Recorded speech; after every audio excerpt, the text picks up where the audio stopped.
હાલ ભાઈ જયંતિ અહીંયા ઉભો રહી જા. આ મેચ તો તને આખી જિંદગી યાદ રહે હો. હા રાજાભાઈ, આખી જિંદગી યાદ રહે એવું ન હોય, કેમ કે જેવી રીતે હું મારી બેટિંગ ભૂલી ગયો ને એવી રીતે હું આ મેચ ભૂલી જવાનો છું.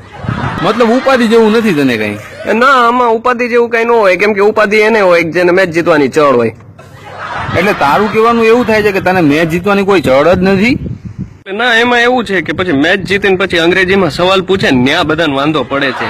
હવે અમારા 11 ઉપર રાખી દો અને એકે અંગ્રેજી બોલી શકે તો તમે કયો એ હારી જાવ, પછી ન્યા આપણે ભૂંડું લાગવું એના કરતા ખોટે ખોટું રહેવા દઈએ. અંગ્રેજી નથી આવડતું તો આ બધાને ઉપડી આવ્યો ક્યાંથી? આમાં બધા નોખી નોખી જગ્યાએથી આવ્યા છે. એક પેન્ટર છે ને એક કડિયો છે ને એક મજૂર છે ને વિકેટ કીપર છે ને એના ફાઇનાન્સ નું છે. હાલ તો તું નીકળ. Thank you.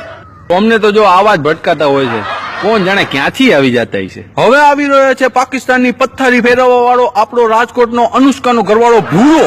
ભગવાન એનું ભલું કરે. છક્કા ચોક્કાની હોળી આવી રહ્યો છે વિરાટ કોહલી. હાલે ડોહા આનું બતાવ ફટાફટ. એ તો લોહી કાઢ્યા હો બધાને. આપણા શોટ તો એવા જ હોય. તો આ છે આપણો man of the match Virat Kohli.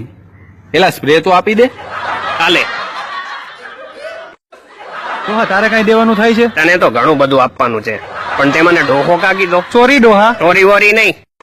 તો ડોહા તને હું કહું, ભૂલતો નહીં હો, આ બધું મારું આયોજન છે. ભૂલ થઈ ગઈ ડોહા. આ ટ્રોફી મારા માટે લઈ આવ્યા છો? આ ભગવતી પસ્તી ભંડાર તરફથી છે. આવ ભૂરા, તારી ટીમમાંથી અંગ્રેજી બોલી શકે એવા કેટલાક છે?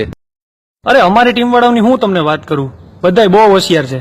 યુ ડિક્શનરી વાપરે, એમાં એનું સ્કેનિંગ ફીચર વાપરે. એમાં કાંઈ હોય નહીં, ખાલી કેમેરો ચાલુ કરો અને જે શબ્દોનો મિનિંગ જોતો હોય એની સામે રાખો એટલે લખ્યા વગર એનો ગુજરાતી મિનિંગ નીચે આવી જાય. હા, ઈ સારું થઈ ગયું હો. એટલે તારા લગ્નના રિસેપ્શનમાં જે મજા આવી છે, ઓહો હો હો હો. તારો ચાંદલો આવ્યો હોત તો મને મજા આવી જાતો.